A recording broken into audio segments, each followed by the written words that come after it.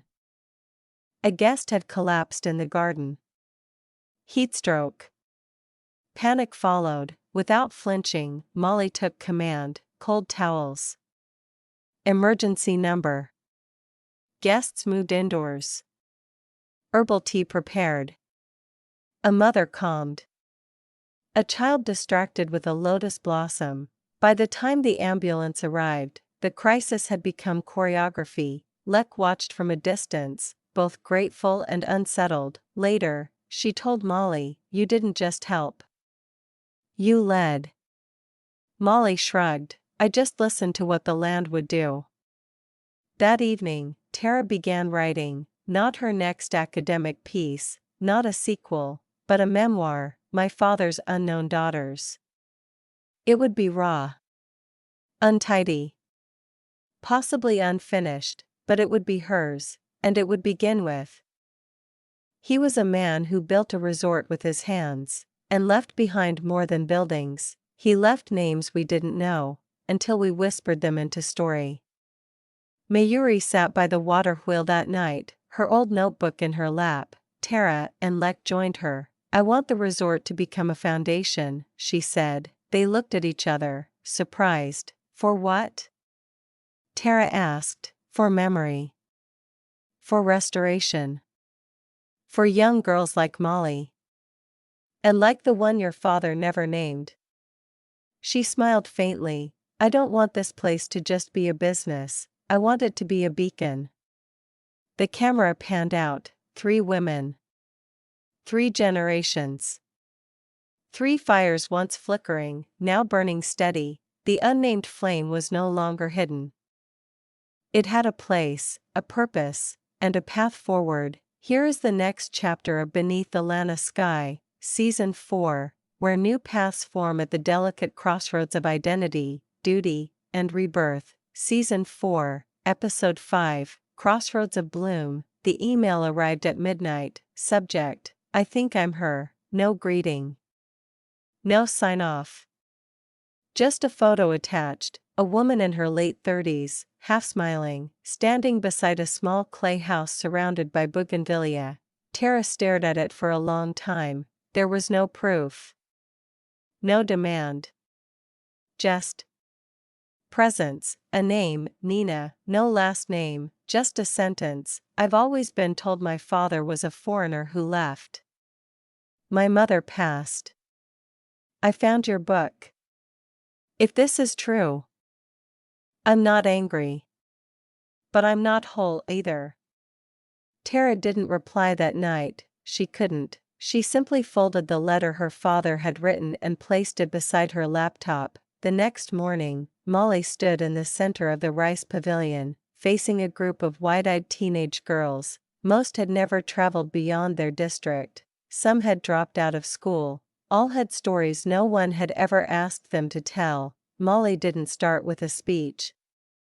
She laid out a long scroll of fabric, brushes, and bowls of natural dye made from turmeric, butterfly pea, and charcoal. "Paint your grandmother's hands," she said. One girl cried, another laughed. By the end of the hour, stories were blooming in strokes of color across the canvas. "This is more than art," Molly whispered to herself. "This is translation." At the main house, Lek was preparing Kun's lunch when Jules walked in holding a letter. A job offer, abroad, short-term, highly paid. He hadn't applied. They had sought him out after seeing his work featured in a travel documentary filmed at the resort. He didn't ask permission. He just said, "If I go, it's only for 4 months. I can come back in the low season." Lek looked at Kun, now teething on a wooden spoon. Then she looked at Jules. "What if I want to go instead?" He blinked. She smiled. "I'm more than roots, you know. I'm wind too." That night, Mayuree sat with both her daughters on the garden swing. She held 2 small boxes. Inside, a pair of silver combs, carved decades ago by an old Lanna artisan in the early years of her marriage. "One for each of you," she said, "but you can't wear them until you've answered this question. Who are you becoming when I'm no longer the one they come to?" No one spoke, until Tara said, "We're becoming the ones they come home to." The next morning, Tara finally replied to Nina, "I don't have answers. But I have space. And I'd like to meet you." She hit send. Outside, the peacocks screamed, but it sounded, somehow, like a welcome. Season 4, Episode 6, The Daughter Who Arrives. She arrived on a Tuesday, no fanfare. No suitcase. Just a worn canvas bag and eyes that scanned the trees as if trying to find the parts of her childhood that had only existed in dreams. Nina, the woman from the photo. The maybe daughter. The echo of Marco's forgotten past. Tara met her at the gate. "You came." "I almost didn't." They didn't hug. They simply stood in the sun for a breath too long, strangers bound by invisible threads. Inside the resort, Lek watched from the upper balcony with Kun on her hip. "She doesn't look like him," she said softly. Mayuree, standing beside her, replied without looking down, "You don't always have to look like someone to carry their unfinished story." Molly was too busy to dwell on it. The student workshop had ended in an explosion of creativity: cloth hangings, painted jars, embroidered memories stitched into quilts. But the elders on the village council had doubts. Too modern. Too messy. Where is the tradition? So Molly organized a night exhibition, no speeches, just lanterns, live music, and each girl standing beside her own creation. One elder, who had scoffed earlier, lingered in front of a painting of a girl's house split in two, one side gold, one side black. "That's when my father left," the student said. The elder simply nodded. "It's beautiful." The others followed. Back in the family home, Nina sat with Tara under the old tamarind. "I don't want anything," she said. "Neither did I," Tara replied. "But we both ended up with pieces of a man who never finished building his story." Was he a good father? To us, yes. To you? I can't say. But he left pieces behind. Nina held up the envelope Tara had mailed her. "This letter. It didn't make me angry. It made me sad for him." Silence. Then Tara said, "Do you want to stay a while?" "I think I already am." Later, Mayuree opened her old ledger for the last time. She added Nina's name to the final page, not as a guest, but as family. Then she closed it. and did not reopen it again. Season 4, Episode 7, Circles and Seeds. The invitation came with gold embossing and a handwritten note. Lekby Widget, we'd be honored to have you as keynote speaker at the Global Craft Design Summit in Amsterdam. All expenses paid. A solo session. A gallery slot for the Lanna Bridal Textiles project. It was a dream, except it fell on the same week as Kun's 3rd birthday, and he'd been counting sleeps. Lek paced by the garden, the invitation trembling in her hands.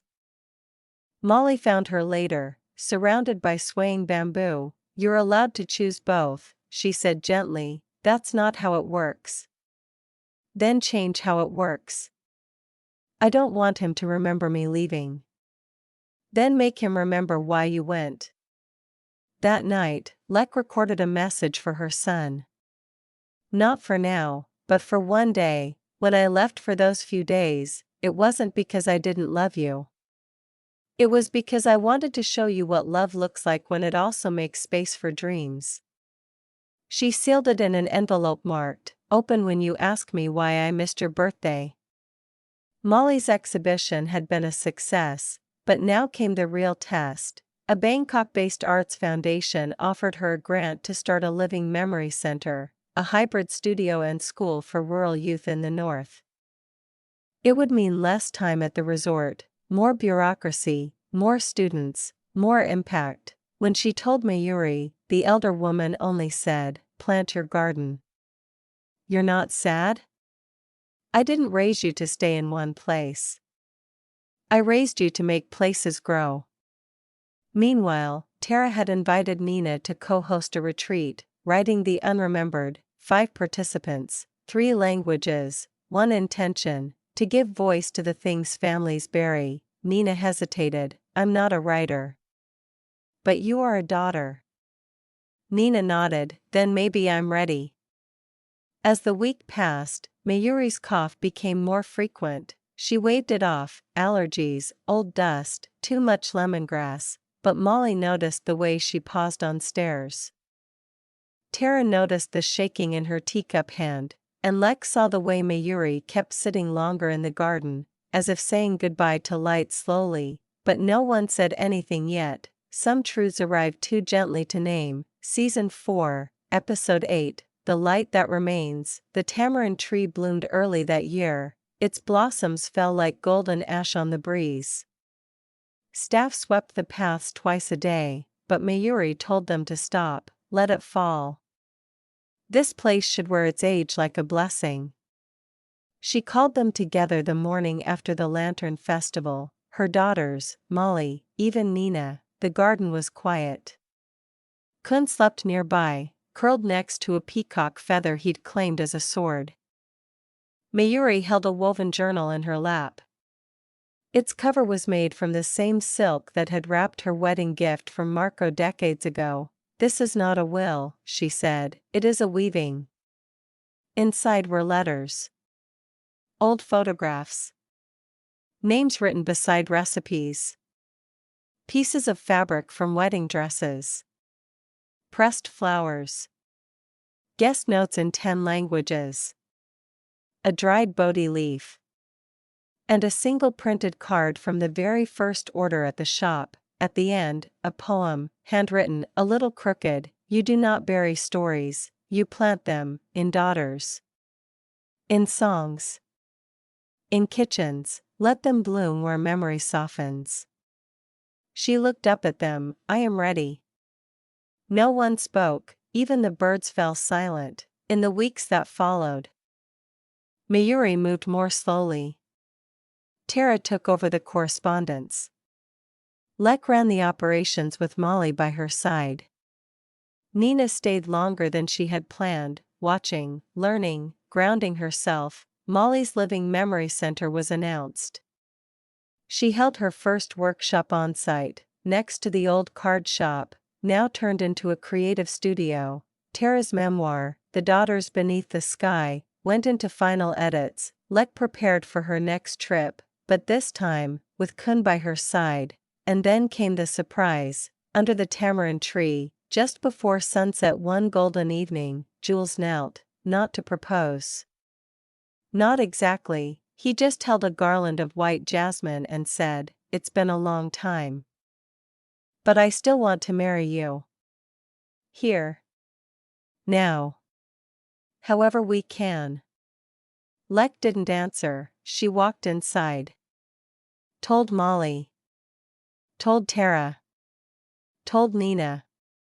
Told Mayuree, and an hour later, without invitation cards or elephants, the family gathered in the courtyard. The staff placed candles in jars. Kun threw petals like a miniature monk. Mayuree walked Lek down the aisle herself. "No fanfare," she said, "just a family that knows who it is."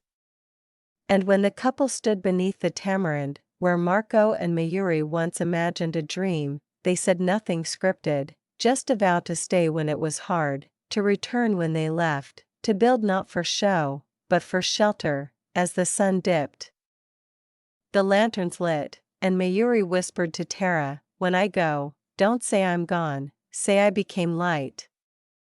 Tara's eyes shimmered, "Then you'll never leave the sky."